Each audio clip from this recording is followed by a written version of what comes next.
friends, welcome back to our channel and welcome to today's video. So today's video is highly requested, highly anticipated, and highly overdue. Okay, so we are going to jump straight into this Q&A where you guys ask me questions about ministry, about motherhood, being a wife, and etc. Disclaimer, if you guys see me looking down, it's because I am using my laptop to answer all of the questions that was sent to me. I am going to blur out their names just for their privacy because I want everybody to remain anonymous, but let's just jump right into it. All right, so the first question is, what made you want to be a content creator? This answer has varied since I've started. I started 3 years ago, just simply recording my hair, or me doing my hair, and mostly makeup. I will be honest, it's because all I did was watch YouTube videos all day. I wasn't working, so it was super time consuming. And I thought one day I could do the same thing. Like, I could literally film myself doing my hair. Everybody asks me every time they see me, who does your hair? Who does your hair? Who's doing your hair? Me. So I just thought it just makes sense to film all of that. And then I would always watch a lot of makeup tutorials, which are not really that popular today. But I would love to watch those, and I just started filming me doing that. It wasn't until I stopped being consistent and I noticed, and I learned rather, that you could actually make money off of YouTube. And when I knew that and I found that out, I knew from the beginning I didn't want to work a 9 to 5. So that was always like, okay, that's pretty cool to know you could literally make a nice little living. More than the average person that works a 9 to 5, even with a good salary. YouTube pays pretty well. So, and again, I'm just an honest person, so I'm just keeping it a buck with all y'all. So that's one of the second reasons, because that's what I wanted to do for a living. However, things have slightly changed now that I'm back and I'm super consistent. I've never been this consistent before with my YouTube channel. So I have changed my infrastructure in a sense on why I wanted to be a content creator. So yes, it is for money, but I will say, if you started just for that, your audience can read into that. Your subscribers, whether they know you or they don't, they can read into that energy. So if you're literally doing it for a money grab, that's all that's gonna be. Even now, learning and doing my research, you don't even have to have a active and big, platform on your YouTube channel. People make money off of a living with just sponsorships and brand deals. So I'm dibbling and slightly dabbling into that area. So I guess in a nutshell, what made me want to be a content creator is, outside of me enjoying doing hair and makeup and different things, I have a child. So he's like my content in a sense. I get to show, what formula I give to him. I get to show how he's growing every day, what kind of solids he's eating. I get to show our life. I get to show just everything in ministry. And I know that I don't share a lot, but in a nutshell, I think I share enough that is friendly, kid friendly, but also like adults can enjoy it as well. I know there was a lot, but I could talk when I feel okay. So the next question is, what was it like transitioning to the life of a first lady? Whoa. Okay, so I'll answer this really simple. I do operate as a first lady. I am a first lady. I don't go by that, however. So when people do, think of me or say my name or whatever, they don't say that. For one, my husband is the pastor of our church, which is Word of Faith Deliverance Ministries in Fort Worth, Texas, just in case you want to come. But he is the pastor. However, he has not been ordained, or let me say it like this, there hasn't been an installation service for him. So people don't really have to call me that. I mean, I guess the way that works is some people in that tradition or in that way, they have to go off of, the protocol. So of course, our friends and close friends and family, they know. And so they'll like make jokes like, you know, first lady or whatever, but they don't literally call, like they do, but it's not like us. I don't know. To me, it's not a serious thing like to call me that, because I don't care. Just call me Celeste. But transitioning into the actual role, it was slightly different because I am a creature of habit. I love being just in my little cocoon in my own space. And, you know, I'm a singer. I don't do, you know, all these other things, at least, you know, in my head is what I felt. But the role hasn't been enough where I can give you that kind of answer that you're looking for. I've done a little bit of things here and there, like if one of our members pass away, God forbid, or like one of their family members pass away, of course you step into the role of, you know, consoling and, hey, do you need anything, you call. Like typically I would do that as a member, but like there's, you kind of like don't have a choice when you're the leader, you get what I mean? Or how I would depend on other people to do praise and worship, but you know, things happen, or and now I have to do all of that, or paying the bills, and it's like no, my bills come first, but it's like no, God comes first. So it's little things like that that have been a big transition, even down to like your attitude, how you look, how you respond to people, how you communicate, how you are friendly or you're rude. Like all of that stuff matters, and it's definitely a learning process. I'm not like 100% there, and even if I get 100% there, there's always room for growth. So the transition is transitioning. The next question is, how did you know hubby was the one? I knew he was the one because I had never felt that way before. Aww.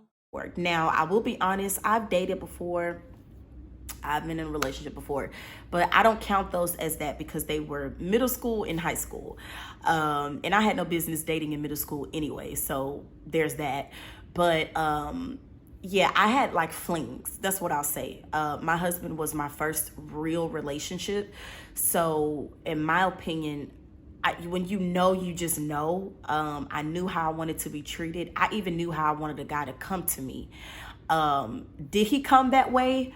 He did. Actually, now that I think about it, he actually came very respectful. I had just gotten out of a relationship, and I literally was like, God, I don't want nobody. I just want to focus on myself. I just want to take time for myself. He left his number in it was, I don't even think they had Messenger at the time. It was just Facebook messages. And he reached out to me. This was in 2016. So that's how long we've been knowing each other. Y'all do the math. And I think it was a few days. I thought that it was like a week after, but my husband says that it was a few days afterwards. But that day, or like the next day, I read the message and I was just like, no, like I'm good, you know, whatever. And he was like, well, here's my number, you know, just in case you change your mind. So in the back of my mind, I love that. I love the chase in a sense, you know. I love that he was so interested enough to be like, okay, yeah, let's hit me up, girl. Like, I love that. So a few days passed and I thought about it, and I ended up calling him, and literally from that day, like, it's been history. So but what I will say is I did know he was the one when I can't put a date on it. I can't put a time frame on it. I think it was just throughout the course of us getting to know each other, because immediately we didn't call each other boyfriend and girlfriend. The day he actually called me his girlfriend was, I think we were in Tyler, if I'm not mistaken. That's Tyler, Texas.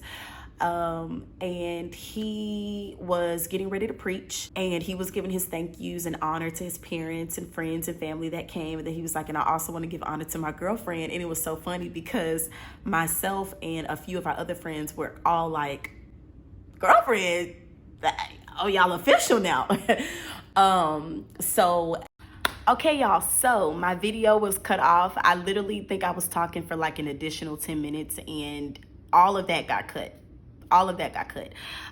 So I believe where I stopped was when when my husband was preaching in Tyler, Texas, and he was basically introducing or giving honor to everybody. And like I said, my friends and I were just kind of like, girlfriend, Oh, okay. Because like we talked about it, yeah, but like we had not talked about it to the point where like we were gonna make it official like that day or the next day or whatever, just amongst each other. He just kind of said it, and I was just kind of like, of course I was blushing. I thought that was really sweet and honorable. So yeah, I thought that was really dope. Can't really put a time frame on how I knew that he was the one. I think it's just during the whole process, literally, like during us getting to know each other, we were just friends, literally friends. Then we dated, and then we got engaged and got married and we had a child. You just go through the flow with the person, and you just know that person is the one, and that's just how I looked at it. One thing I will say is I always tell him that I stayed with him for his consistency. There was never a time that he didn't treat me well. He didn't respect me. Let's just be honest. Like, he never forced me to do the do. He was just a gentleman in every aspect of our relationship. And that's just something that I looked at and I was like, yeah, that's somebody I really would like to have a future with. So I guess to kind of answer your question, that's one of the signs that I had to see or to know he was the one. All right, so this question from the same person that asked what made you want to be a content creator. They have two questions, and like I said, I've already filmed this, but I'm actually glad I get to restate some things because I was getting super emotional and I didn't like that. But what are some things you struggle with personally? What I shared was being a mom is the most rewarding thing. But it is the most, it can be overwhelming. I'll say that. It can be really overwhelming. And I don't mean to put a fear into an aspiring mom, a mom to be, any of that. I don't. But a lot of people really want children. And I'm like, are you ready for the sacrifice? And this is not just having a village. No. We're not talking about having mama, daddy, sister, brother, uncle, cousin, husband. No, that child is your baby, okay? I don't care what nobody say, okay? Because let's be honest, we live in a time, in a generation where, and in a society where I, get called a deadbeat mom if I decide to have the child and just do away with the child, right? And what I mean by that is not offing the child. I just mean like giving it up for adoption or letting it go into the system, versus a male can create this child, insert the seed, right? And they can literally just say deuces and be out, and there's no repercussions for that. You know what I'm saying? Child support, but okay, you know what I'm saying? There's no actual like reputation wise and like your name being destroyed because you don't take care of your child. So when I say it's your baby, like that's your baby. You have to be there for the child. Like if your husband works a lot, or if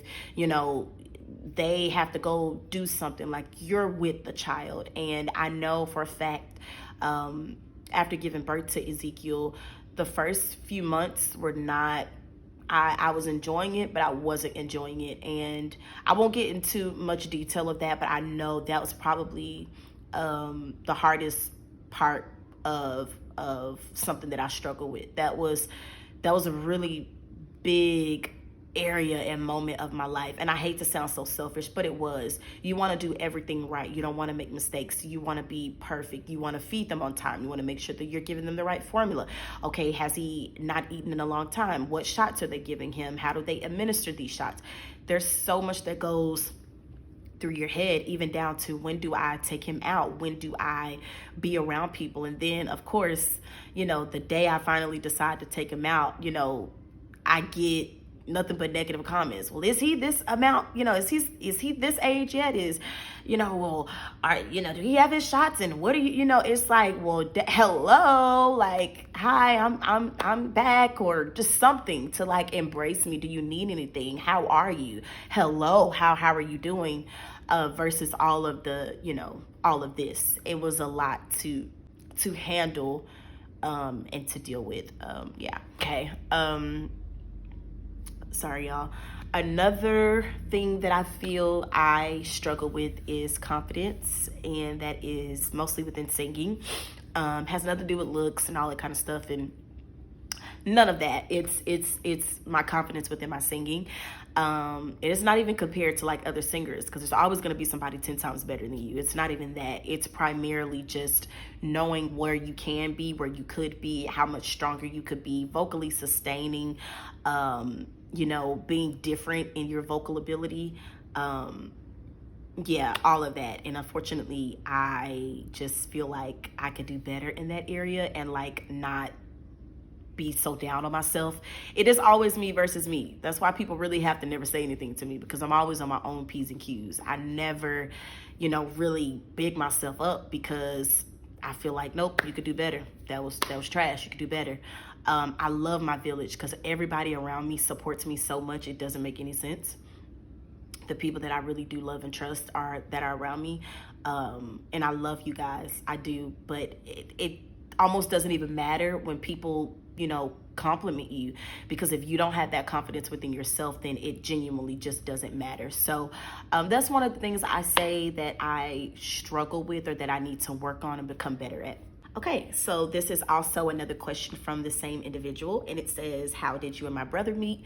Kind of ties back into what I stated earlier, but that was more so of, I had just came back from Alabama at the iLead Escape for the Tasha Cobbs thing in 2016, and I was booked after that at this church that shall remain anonymous. Okay, and again, I don't know if he was coming in while I was singing, after, during, I don't know. I just know he asked one of his friends who I was. They told him. He looked me up on Facebook, and then he followed me, and then messaged me, and that's how we met. All right, so one of the questions are, if we had a girl, what would we have named her? I wanted to name my baby girl Harlem Rose. My husband was not feeling that. It was like 50-50 with our friends and family, and luckily we didn't have a girl. And then he wanted to name his daughter, like it's not mine, but he wanted to name our daughter Ariel. And it just gives me mermaid vibes, and I just don't like it. So yeah, I do have a name for a girl if we do have another child, and that is a strong if, okay? But if we do have another girl, I have the name, and we'll share it when she's here. And I am not pregnant, so don't play with me. Okay, one of the questions were, did your voice change during and after pregnancy? Yes, yes, and yes. I noticed my voice started to change roughly around, I want to say like 6 months. Like, of course, closer to the end of the pregnancy, I was singing a lot, and I could not hit high notes to save my life. I was super raspy. I was super hoarse all the time. And my register got lower and lower. And it definitely showed after I had Ezekiel that my register was just like giving Jessica Reedy 2.0.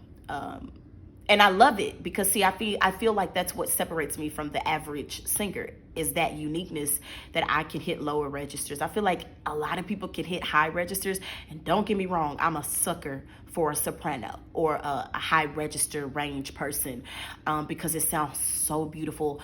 But it's like a lot of people can't hit low notes, and I think that's so unique, and chef's kiss for the low register females, okay? But yeah, my voice definitely changed. All right, so we got 3 more questions.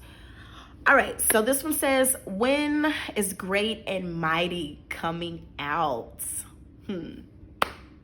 Stay tuned. Stay tuned.